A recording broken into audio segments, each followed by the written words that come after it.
தமிழகத்தின் அடுத்த பகுதி நம்ம ஊரு விஞ்ஞானி. இளம் விஞ்ஞானிகளின் கண்டுபிடிப்புகளை வெளிச்சத்திற்கு கொண்டு வரும் பகுதி.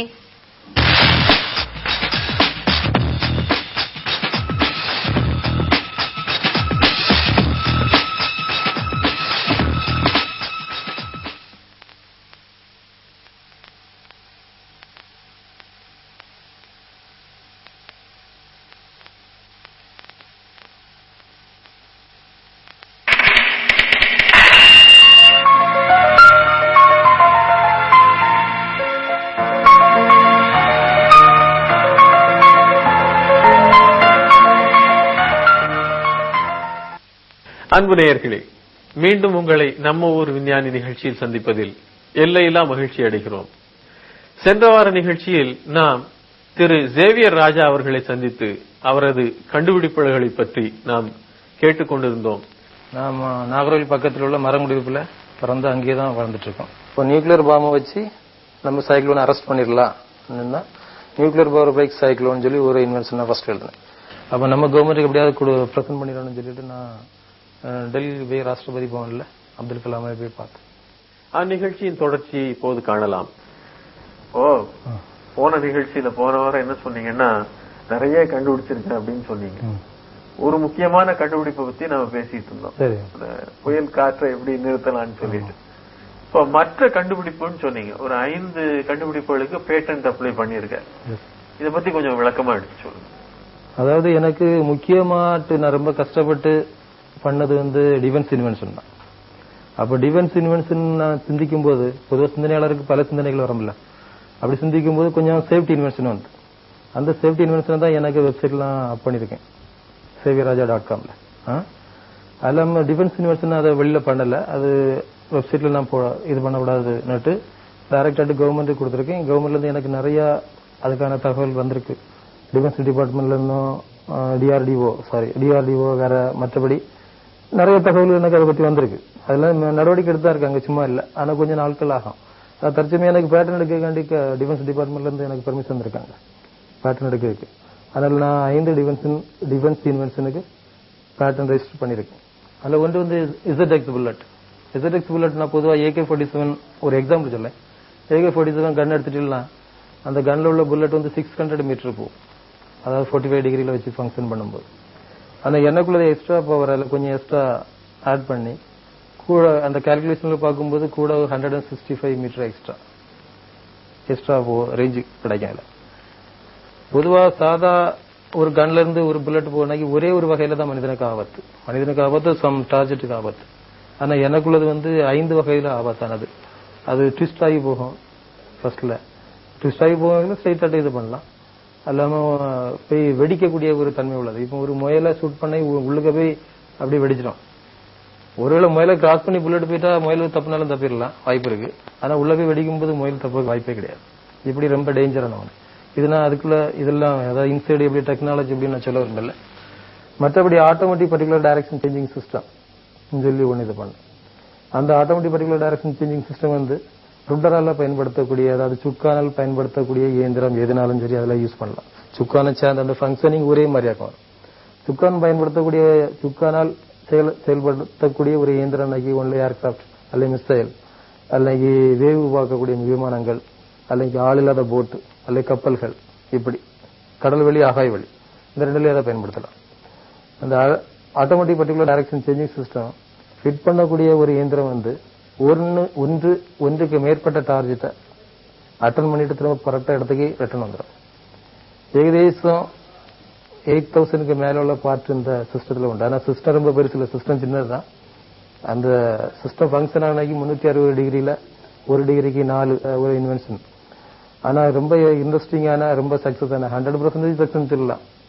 இது நான் டிஃபென்ஸுக்கு பிரசன்ட் பண்ணேன். அதான் ஒருக்கா அப்துல் கலாம் கூட ஒரு மீட்டிங்ல வச்சு பேசும்போது சொன்னாரு, நம்ம நாட்டுல புதுசா ஒண்ணு வந்திருக்கு, இது மிசைல்ல ஃபிட் பண்ணாக்கி மிசைல் ஒரு டார்கெட் அட்டாக் பண்ணிட்டு திரும்ப வந்துடும். அதான் செயல்முறை கொண்டு வந்தாக்கி இன்னும் 10 வருடங்கள் வர ஆகலாம், வாய்ப்பு இருக்கு. Electronic system. அதனால இப்ப டிஃபென்ஸ்ல அது ரிசர்ச்ல இருந்துட்டு இருக்குன்னு ஒரு மீட்டிங்ல சொன்னார். இது கூட இதோட லேட்டஸ்டா இப்ப என்ன பண்ணிருக்கேன்னா FTMனு ஒண்ணு இது பண்ணிருக்கேன், ஃப்ரீக்வன்சி டிரான்ஸ்மூவர்.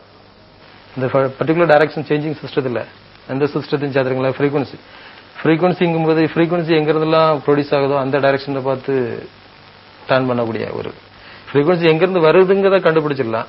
ஆனா ஃப்ரீக்வன்சி வரக்கூடிய இடத்த பார்த்து போகக்கூடிய ஒரு மிஷின் இதுவரை கிடையாது உலகத்துல.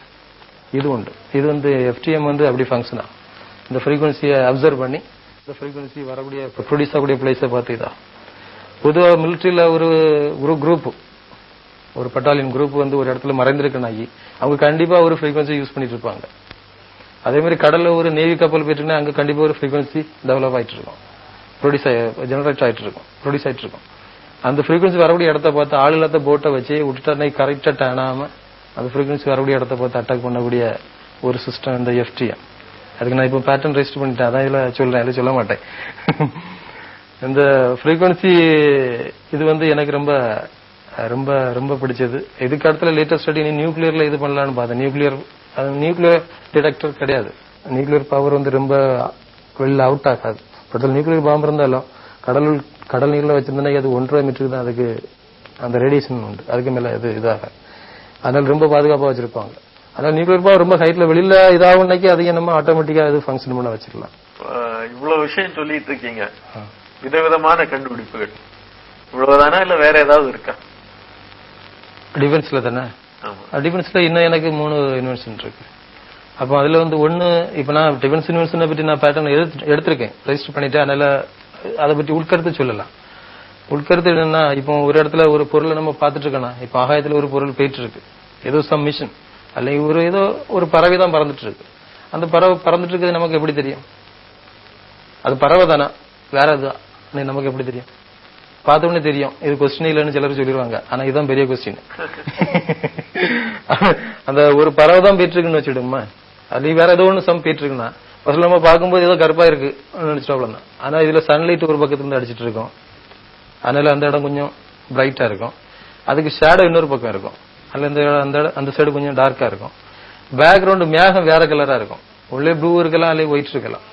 இது அதுல இருந்து இது டிஃபரெண்ட் கலர் பேக்ரவுண்ட், அதாவது ப்ளூ கலர்ல இருந்து ஸ்பேஸ் ப்ளூ கலர் இருந்து இது டிஃபரெண்ட் கலர். அதாவது ப்ளூ அந்த டிஃபரெண்ட் கலர் ப்ளூ கலர்ல மூவ் ஆயிட்டு இருக்கு, வேற ஒரு கலர்ல மூவ் ஆயிட்டு இருக்கு. அதனால நமக்கு கரெக்ட் அந்த சன்லைட் பர்டிகுலர் ஆங்கிள், அந்த கிளார் அடிக்கிறது, அந்த எணல், அந்த பின்னல் உள்ள கலர், வேற சைடுல உள்ள கலர், இதெல்லாம் வச்சு இது என்ன உருவம், இது மனிதன் அல்ல வேற ஒரு பறவை அல்ல இது இன்னும் ஏதோ மிஷின் எனக்கு கண்டுபிடிச்சிடும். இதே மாதிரி ஆட்டோமேட்டிக் ஏர்கிராஃப்ட் அட்டாக்கர், இது பேசிக் கருத்து இதுதான். அந்த ஷேடோவை கரெக்டா சென்டருக்கு அப்சர்வ் பண்ண அந்த மிஷின் சென்டருக்கு அப்சர்வ் பண்ணிட்டு அந்த கரெக்டா அந்த சென்டர் அப்சர்வ் பண்ணி அந்த ஷேடோவை பார்த்து அப்படியே டர்ன் ஆயிட்டே வரும். டர்ன் ஆயிட்டு வரும்போது அதுக்கு ஸ்பீடு என்ன ஸ்பீட்ல அது டர்ன் ஆயிட்டு இருக்குங்கிற கணக்கு பார்த்து அந்த கால்குலேஷனுக்கு ஏற்ப இங்க இருந்து அது கூடலே ஃபிட் பண்ண மிசைல் அதை அட்டாக் பண்ண மாதிரி.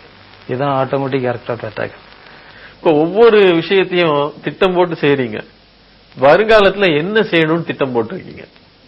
வருங்காலத்துல இருந்து எனக்கு இதை வச்சு எனக்கு தொழிலா வைக்கணும்னு நான் அப்படின்னு நினைக்கல. என்னால முடிஞ்சது, எனக்கு இப்ப மைண்ட் ஃப்ரீ. இவ்வளவு நிறைய மைண்ட்ல இருந்து ரொம்ப தொந்தரவு பண்ண மாதிரி இருந்து அதை எழுதிட்டேன். அதே மாதிரி கவர்மெண்ட் பிரசன்ட் பண்ணிட்டேன். எனக்கு வெப்சைட்ல வேற அப் பண்ணிருக்கேன், சோசியல் சர்வீஸ் ஆட்டு கொஞ்சம் இது பண்ணிருக்கேன்.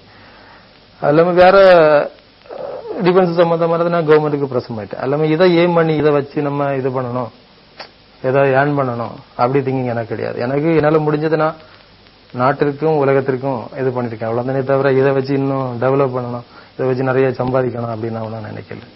சரி, நாட்டுக்காக செய்யணும் அப்படிங்கிற எண்ணம் இருக்கு, நல்ல எண்ணம். அது ஒரு நல்ல விஷயத்துக்காக, ஏன்னா பாதுகாப்பு நீங்க எடுத்திருக்கிற இந்த முயற்சி. டிஃபென்ஸ்னா என்ன, உங்களை மட்டும் பாதுகாக்கிறது இல்ல, நம்ம நாட்டு மக்கள், நம்மளுடைய ஊரையே அந்த மண்ணையே பாதுகாக்கணும் அப்படிங்கிற எண்ணம் இருக்கு, முயற்சி இருக்கு. தமிழ்ல ஒரு பழமொழி சொல்லுவாங்க, சாது மிரண்டால் காடு கொள்ளாதுமா. நீங்க பார்க்க சாதுவா இருக்கீங்க, ஆனா கண்டுபிடித்த விஷயங்கள் பாத்தீங்கன்னா பயங்கரமான விஷயங்கள். சைக்ளோனை கட் பண்ற அந்த நியூக்ளியர் இதுவாகட்டும், ஒவ்வொரு கண்டுபிடிப்பும் ரொம்ப யூனிக், வித்தியாசமான கண்டுபிடிப்புகள், இன்வென்ஷன் அது. எனவே நேயர்கள் சார்பில் மனுமு எங்களுடைய வாழ்த்துக்களை பாராட்டுக்களை தெரிவித்துக் கொள்வோம். நன்றி. உங்களுடைய முயற்சிகள் வெற்றி பெற வாழ்த்துக்கள். நேயர்களே, உங்களில் யாராவது கண்டுபிடிப்பாளர்கள் இருந்தால் எங்களை தொடர்பு கொள்ள வேண்டிய முகவரி சன் டிவி, நம்ம ஊர் விஞ்ஞானி, தபால் பெட்டி எண் 6950, சென்னை 6,18,000. மீண்டும் அடுத்த நிகழ்ச்சியில் சந்திப்போம். அதுவரை நன்றியும் வாழ்த்துக்களும்.